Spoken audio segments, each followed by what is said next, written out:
bengkok.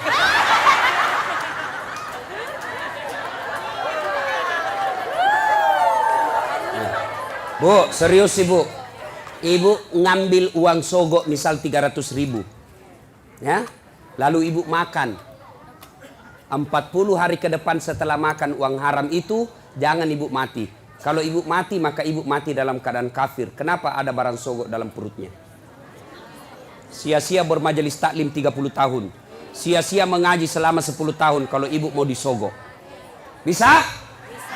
Ayo, mari ciptakan Balikpapan pil caleg bersih dari sogok. Bisa? Bisa? Bu, jangan ibu. Ibu tidak usah cemas soal perut. Allah yang ngatur rezekinya ibu. Ibu ambil 300.000, berapa kali makan habis, dosanya dibawa sampai mati. Dan demi Allah, tidak ada orang mati kelaparan di Balikpapan. Kenapa? Allah yang jamin rezekinya ibu. Percaya? Mana buktinya? Saya kasih contoh. Itu perut Allah yang ngatur, rezeki makan Allah yang ngatur. Mana buktinya? Cicak. Tahu cicak? Apa dia makan cicak ibu? Nyamuk. Masuk akal enggak? Enggak. Satu terbang, satu di dinding. Mana bisa ketemu? Di dinding cicak. Mana bisa? Iya. Tapi lagu saya waktu kecil apa dia bilang? Cicak-cicak di dinding. Diam-diam merayap, datang seekor nyamuk. Hap! Nyamuk yang datang. Lagu tidak bilang cicak lompat ke nyamuk. Jadi jangan sogok bu ya. Ya, ibu datang pengajian-pengajian kalau ada caleg yang undang, datang dengan niat dapat ilmu, bukan karena dapat jilbab. Ya, kalau ibu niat dapat ilmu di akhirat kelak, Allah cari mana ibu yang datang karena pengajian mau dapat ilmu, ini hadiah dari kamu. Saya kasih kau hadiah surga. Tapi mereka yang datang karena ngejar seragam, ngejar sembako, ngejar jilbab, dia akan berkata kepada Allah, ya Allah, mana pahala aku pengajian? Allah berfirman, kau dulu pergi pengajian, kamu kau dapat jilbab toh? Kau sudah dapat, Min. Tidak ada kau dapat sekarang cilaka. Masih bau kok. Jelas? Nah, berikutnya. Lalu, Nabi berkata, masalahnya nak suka jika. Nabi bilang, Nafisa, tenang. Saya punya urusan. Lalu Nafisa datang kepada Khadijah. Bunda, bagaimana kalau ada laki-laki suka ki? Sembarangnya. Mana ada suka janda orang tua? Nah bilang, iya ada suka. Betul kok, betul. Alhamdulillah. Tapi masalahnya ini yang suka ki lebih muda dari bunda. Tidak jadi masalah. Tapi ini anak buata. Tidak ada masalah. Masalah dia suka di saya. Dia bilang, Nafisa, tenang bunda, saya punya urusan. Coba, ini namanya menjaga harga diri dua belah pihak. Coba kalau Nafisa mau kasih malu Khadijah, datang ke Muhammad. Muhammad, nah suka kau bunda, banyak uangnya, peraski. Kesempatan kau ambil ini uang, banyak, nah suka sekali kau.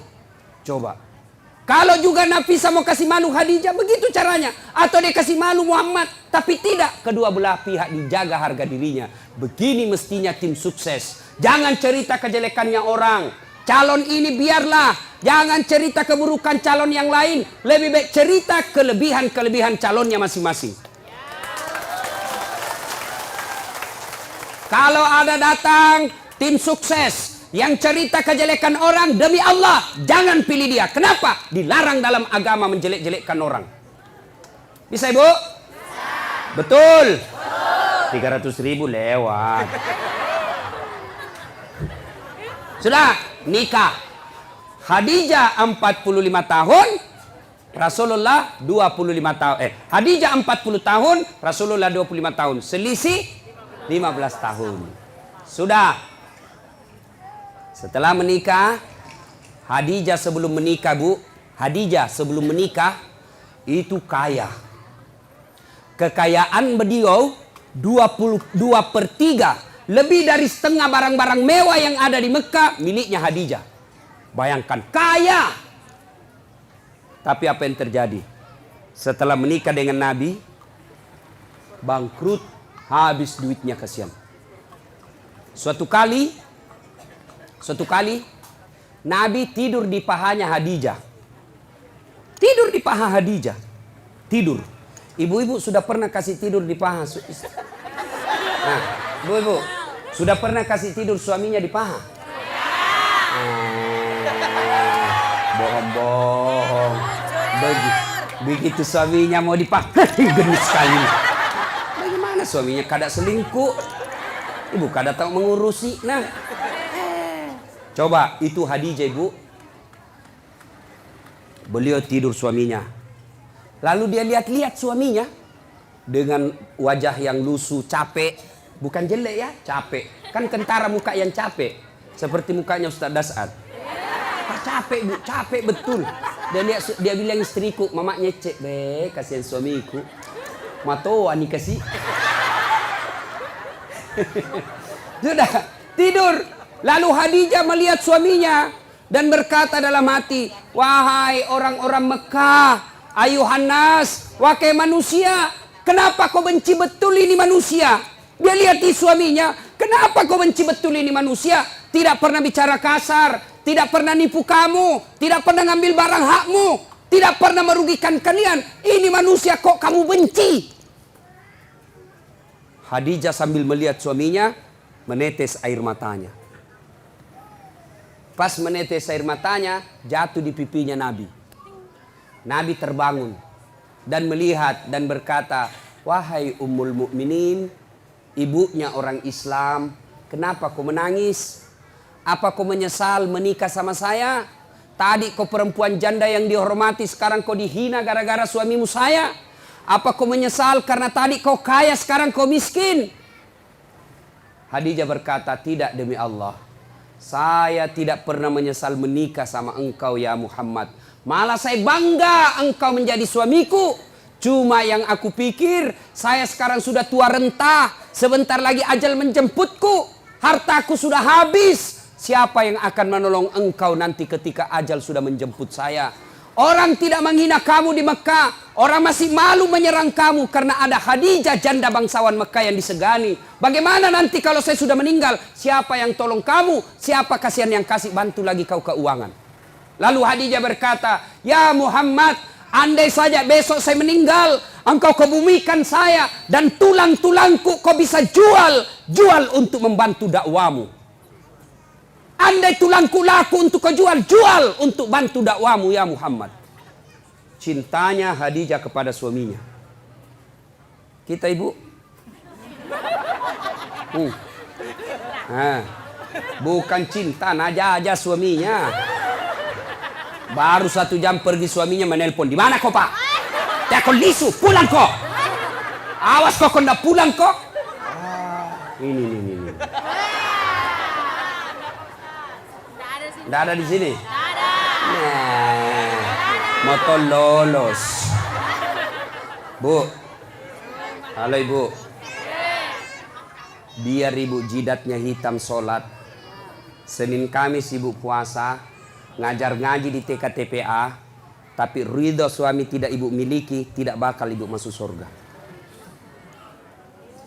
Bahkan Nabi jelaskan, andai saja boleh manusia sujud kepada sesamanya manusia, itu istri saya wajibkan sujud di depan suaminya. Kenapa bisa Ustaz? Karena ibu harus tahu, kami laki-laki suami tidak boleh masuk surga sebelum istrinya dulu diperiksa.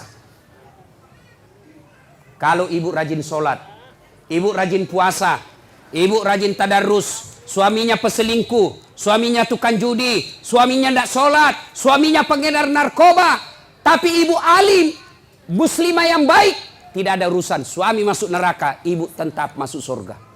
Bahkan Nabi menjelaskan istri yang taat sama suaminya, padahal suaminya pembuat maksiat, kata Nabi, nih 7 surga kau masuki, tadkhulul jannati bisalam. Pilih kau ini 7 pintu surga mana kau masuki. Meskipun suamimu bajingan. Beda kami laki-laki. Suaminya ulama, suaminya penceramah, suaminya hafiz Quran, tapi istrinya tidak pakai jilbab. Istrinya suka pi bertetangga bertengkar, suaminya suka menghasut, suaminya suka ngambil kue kalau pi pengantin. istrinya. Ibu-ibu Pak Doko. Yang selalu saya istilahkan ibu-ibu Columbus. Kelompok ibu-ibu pembungkus.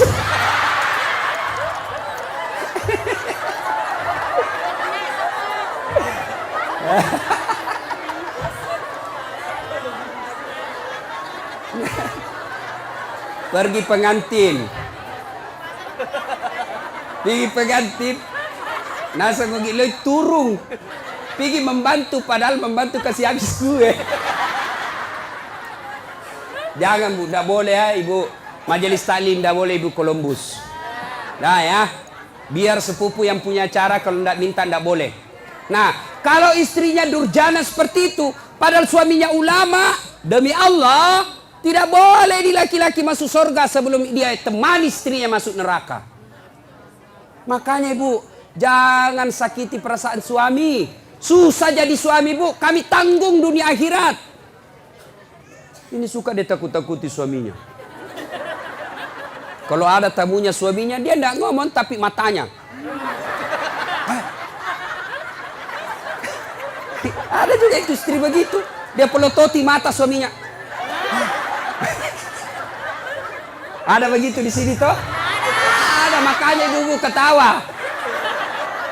Anu Ibu Di, saya izin dulu pergi sama temanku.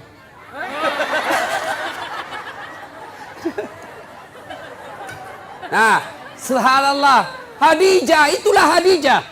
Karena waktu yang terbatas.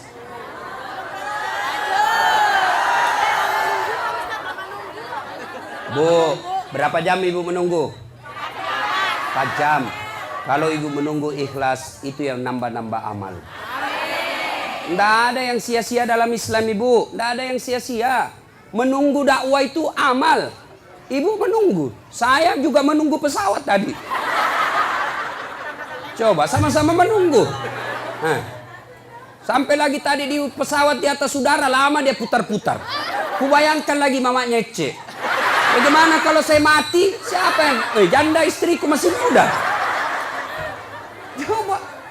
Sampai di sini langsung disuruh ceramah. Ibu cuma diam-diam ketawa.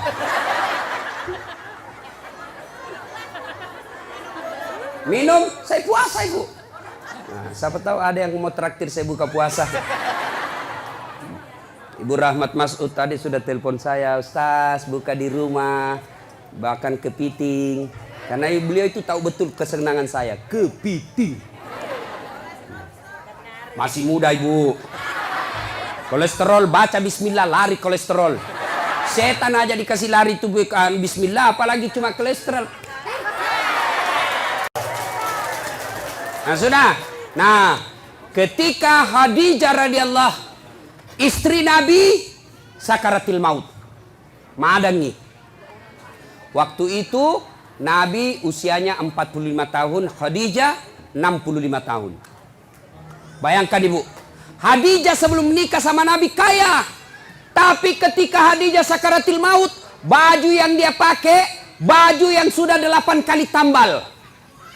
Tahu tambal? Tahu? Bahasa Perancisnya tepengi. Robe tambal, robe tambal, robe tambal. 8 kali tambal.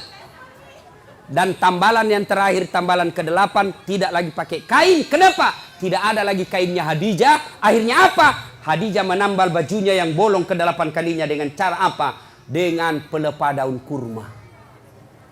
Miskin. Ada kira-kira ibu-ibu mau begini? Kaya, sudah menikah, langsung miskin. Dia bilang, gara-gara kaum itu suami kau adalah. Saya banyak uangku tadi kau kasih miskin kah? Keluar kau dari rumah. Khadijah tidak. Masya Allah. Khadijah ketika sakaratil maut sakit, dia panggil anaknya. Siapa namanya anaknya? Fatimah As-Sahra. Dia panggil, Fatimah ta'al. Anakku sini dulu. Dengar ini baik-baik Bu. Sini dulu nak. Ya Bunda. Sampaikan ke bapakmu dulu nak. Kau pergi mintakan Kak Serban. Tahu Serban? Tahu Serban? Itu seperti nak pakai Pak Nur Hadi. Serban. Tapi itu kan gaya-gaya. Tuh. Serban. Kata Khadijah. Fatimah. Lo koyo lo kuambokmu nak. Ilonga serbanna. Nakku, kau pergi dulu ke bapakmu, mintakan saya serbannya yang selalu dia pakai terima wahyu. Saya mau pakai kain kafan. Mudah-mudahan kain kafanku itu yang selalu dia pakai terima wahyu. Allah tidak menyiksa saya dari azab neraka dan kubur. Lalu Fatimah berkata, Mak, kita yang pergi minta. Nah bilang Khadijah, saya malu minta sama bapakmu nak.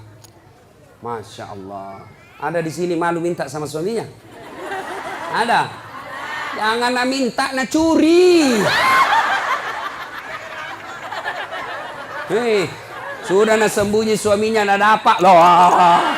Nak periksa semua dompetnya. Kayak pencopet.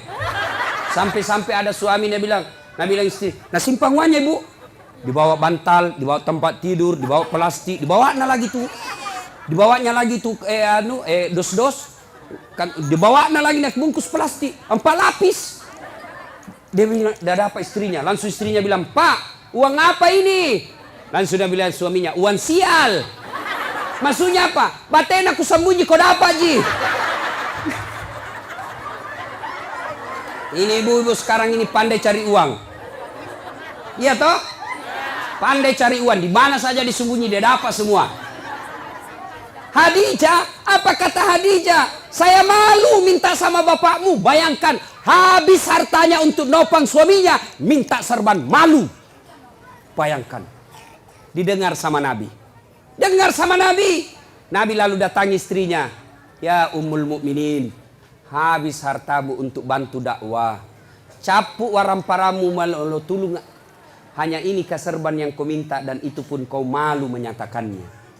Nabi menetes air matanya. Lalu kata Khadijah, saya minta kain serban yang engkau selalu pakai nerima wahyu. Mudah-mudahan kain serban itu jadi kafanku sehingga saya tidak tersiksa di alam kubur. Mendengar itu datang Jibril. Datang Jibril, Bu. Jibril sampaikan kepada Nabi, ya Muhammad, sampaikan kepada Khadijah. Masya Allah. Karena Jibril tidak boleh langsung bicara sama Khadijah. Kenapa? Hanya Jibril boleh berbicara kepada Nabi dan Rasul. Namun manusia tidak boleh. Jibril sampaikan kepada Nabi, ya Muhammad, sampaikan kepada Khadijah. Ada salam dari Allah untuk Khadijah. Masya Allah. Allah yang titip salam sama Khadijah, Bu. Luar biasa. Kita saja titip salam dari orang lain. Sudah senang. Saya bayangkan, Bu. Saya pernah terima ucapan selamat hari raya dari Pak Yusuf Kalla. Ucapan selamat hari raya. Istana Wakil Presiden Republik Indonesia dengan ingin menyampaikan selamat hari raya Idul Fitri, mohon maaf lahir batin. Taqabbalallahu minna wa minkum. Salam hormat Yusuf Kalla, Wakil Presiden Republik Indonesia, kepada saudara Das Atlati. Seterima itu, Bu, saya buka, saya kasih lihat semua sepupuku di kampung. Ita ko culi capok. Lihat kok sepupumu. Lihat kok. Itu baru manusia kita sudah bangga. Allah yang titip salam kepada Khadijah. Ya Muhammad, sampaikan ada salam dari Allah. Dan sampaikan kepada Khadijah, Allah sudah sediakan istana dalam surga. Subhanallah, sudah dalam surga istana lagi. Sampaikan kepada Khadijah, Allah sediakan istana untuk Khadijah yang terbuat dari mutiara. Tidak terbuat dari jamrud, tidak terbuat dari emas, tidak terbuat dari nikel. Terbuat dari apa? Nabi Jibril katakan terbuat dari mutiara. Kenapa? Khadijah punya sifat mutiara. Apa sifat mutiara? Ibu tahu mutiara? Hidup di dasar laut. Yang masuk ke dalam perutnya pasir. Yang masuk ke dalam tanahnya kerikil-kerikil. Tapi setelah masuk dalam perutnya Khadijah, perutnya mutiara, apa yang keluar? Tadi keluar pasir. Tadi keluar kerikil-kerikil batu. Apa yang keluar setelah dia buka cangkangnya? Apa yang keluar? Mutiara. Artinya Khadijah tidak pernah cerita keluhannya kepada orang lain. Ini yang ibu-ibu banyak miliki sekarang. Suka cerita kelemahannya, suka cerita masalahnya rumah tangga kepada orang lain. Bahkan lebih aneh lagi, dia cerita kelemahan suaminya di Facebook.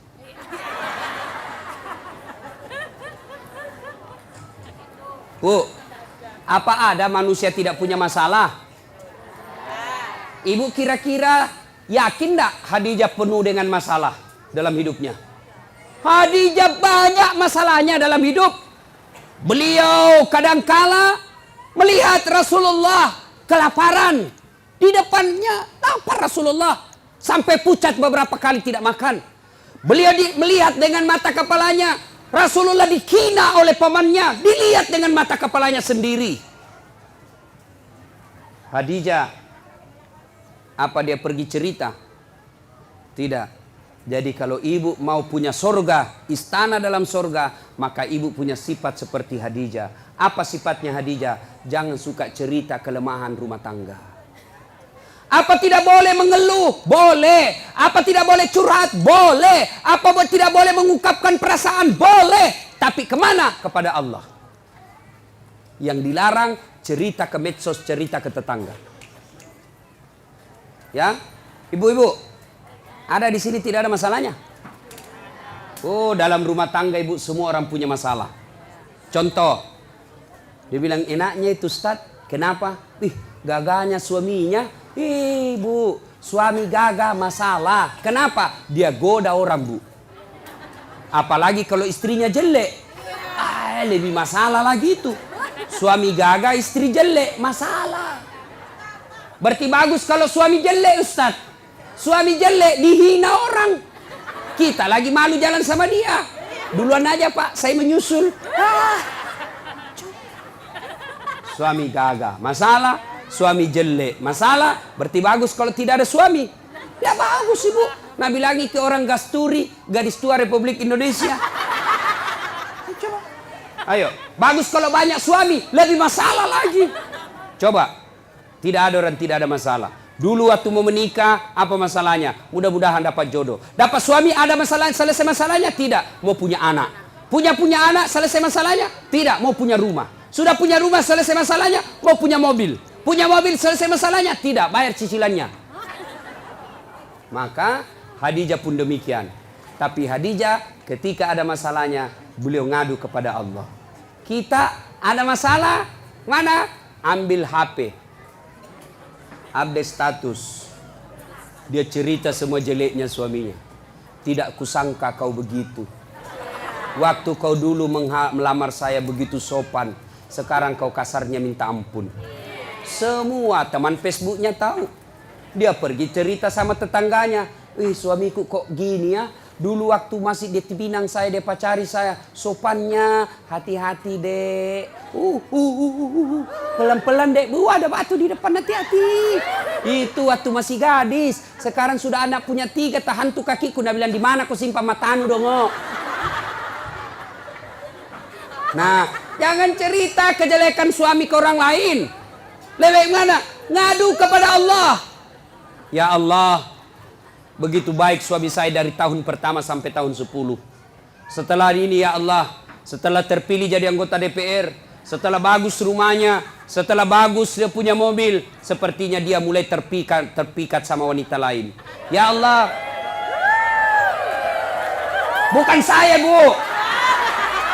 Bukan juga Pak Nur Hadi. Ya Allah, Engkau yang menitipkan rasa cinta dalam hati suamiku. Pelihara cintanya kepada aku ya Allah. Jangan Engkau palingkan hatinya ke orang lain. Buat dia pusing kepalanya kalau dia tidak lihat saya 24 jam. Boleh doa begitu Bu. Ngadu kepada Allah. Ya Allah, saya lihat suamiku makin hari makin kasar ya Allah. Aku tidak mampu mendidiknya ya Allah. Tapi Engkau yang beri hidayah. Berikan hidayah kepada suamiku ya Allah. Supaya dia menjadi suami yang menjadi imamku dunia akhirat. Jangan pergi cerita sama tetangga. Itu suamiku pelitnya nah. Sudah pelit kalau tidur ngorok. Sudah itu keluar lagi nyiurnya. Beleng-beleng. Kamu dicerita. Bertengkar sedikit langsung sudah telepon mamanya di Sulawesi. Mak, suamiku begini. Jangan. Minta pertolongan Allah. Allah cuma minta ud'uni astajib lakum. Minta kau kepadaku, saya yang selesaikan masalahmu.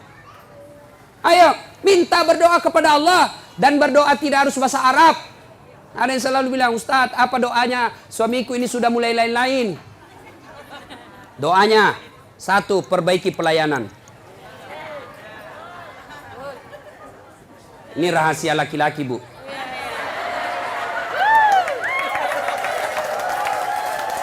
Bu, yang kedua, hormati mertuanya, muliakan orang tuanya, saudaranya juga. Yang ketiga, ibu harus selalu cantik di rumah. Yang keempat, jangan bicara kasar sama suami. Kalau ibu mampu lakukan ini, suami mau kawin lagi, maka ada yang bantu ibu. Siapa? Mertua. Maka datanglah mamanya, hehehe. Agak si melo bene. Apalagi kau mau kawin lagi itu. Coba lihat itu istrimu, bagusnya Masya Allah. Kalau saya datang ke Balikpapan, saya belum bangun sudah siap sarapan. Saya tidak pernah kasar bicara sama saya. Adik-adikmu dihormati. Kau mau kawin lagi, belum tentu kau dapat perempuan lebih baik dari dia. Tapi ini nah, datang mertuanya kasar ngomong. Baru tiba dia bilang, kapan pulang ibu? Pintu bunyi terus, pak. Tidak pernah dihargai saudaranya.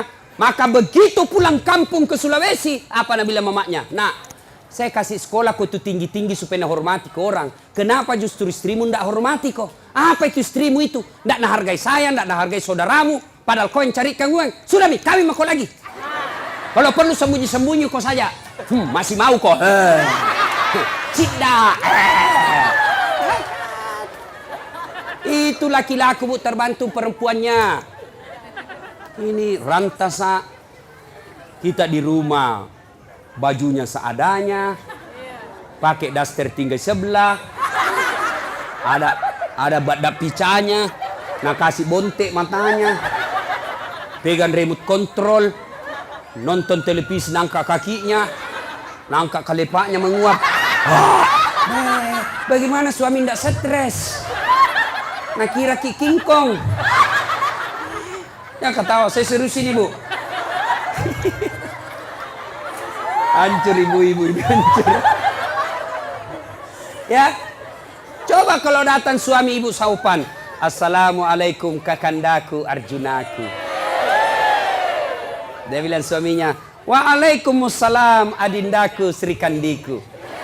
Lalu dia bilang lagi istrinya, itawa kakang abangku gaganya hari ini. Langsung dia bilang suaminya, berarti saya jelek kemarin.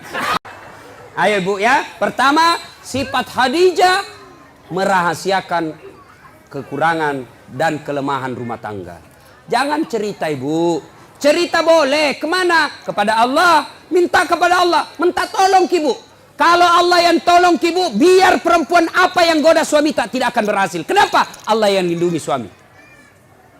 Rezeki Allah yang ngatur. Berdoa kepada Allah. Suami pergi cari nafkah. Apakah sebagai sopir, apa sebagai nelayan, apa saya politisi, apa pedagang, apa saja kerjanya suami. Istri yang baik, pergi suaminya. Tinggal istrinya sholat duha di rumah. Selesai dia sholat duha, dia berdoa kepada Allah. Ya Allah, Engkau yang menentukan dan mengatur rezeki suami saya.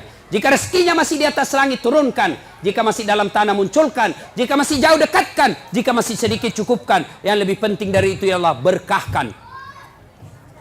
Coba nih. Ibu tidak harus bahasa Arab. Ngadu, nangis kepada Allah. Nangis kepada Allah. Bahasa Bugis boleh. Daripada bahasa Arab tidak ditahu artinya.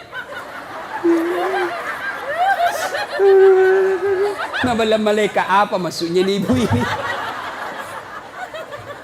Dia mau doa bukan rezeki dan minta hujan.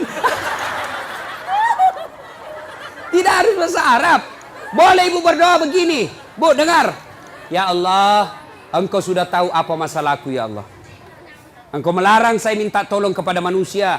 Engkau melarang saya menyembah kecuali kepadamu ya Allah. Maka saya datang kepadamu mengadu ya Allah. Selesaikan masalahku ini ya Allah. Sudah itu berikutnya didik anak dengan baik.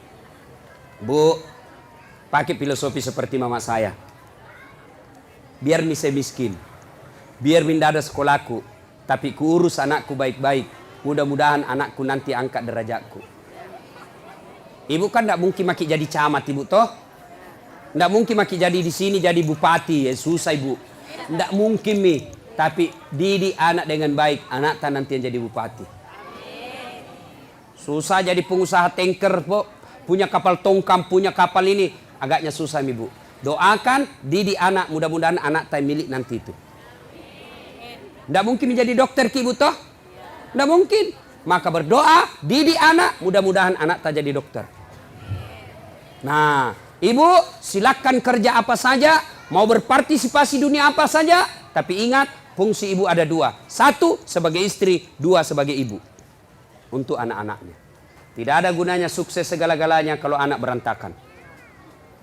Contoh ibu, ini sudah kejadian ibu. Ya, kejadian ini. Ini ada anak-anak yang curhat sama saya. Usia 15 tahun. 15 tahun ibu. Ustaz, hamil pacarku. 15 tahun. Saya bilang, cewekmu usia berapa? Satu kelas sama saya Ustaz. SMP. Ya. Saya bilang, kasih bicara saya bapakmu, harus kasih nikah. Saya tidak tahu apa dia kasih nikah sekarang. Lalu saya penasaran, berapa mi perempuan kau kasih begitu? Dia bilang, sudah 5 Ustaz, baru pilih hamil 1. SMP bu, kelas 5, 15 tahun. 15 tahun. Lalu saya tanya, bagaimana caranya? Tidak masuk akal. Kau di mana? Kau masuk hotel kan ditahu kau masih kecil. Apa dia bilang? Di rumahnya itu perempuan saya kasih gitu Ustaz. Saya tanya, kenapa bisa? Dia bilang, saya sudah tahu jam berapa orang tuanya tidak ada di rumah. Maka ibu, tidak ada gunanya ibu cari uang kalau rumahnya ibu tempat tidurnya anak gadis tak yang dibelikan mahal-mahal, dibikinkan kamar, kasih AC, kasih kipas, lalu anak laki-lakinya orang tiduri anak gadis tak di rumah. Itu mi fungsinya ada perempuan di rumah. Jelas ibu ya? Itu bukan cuma satu yang begitu, banyak yang curhat sama saya ibu soal begitu. Maka ibu didik anak. Ya, menurut Quran, ibu itu, istri itu fungsinya katifun. Ya, apa itu katifun? Satu, diartikan ketek, kalepa. Apa? Gendong anakmu. Fungsinya ibu. Sekarang siapa yang gendong anak tak? Kareta. Dorong-dorong. Sambil menyanyi.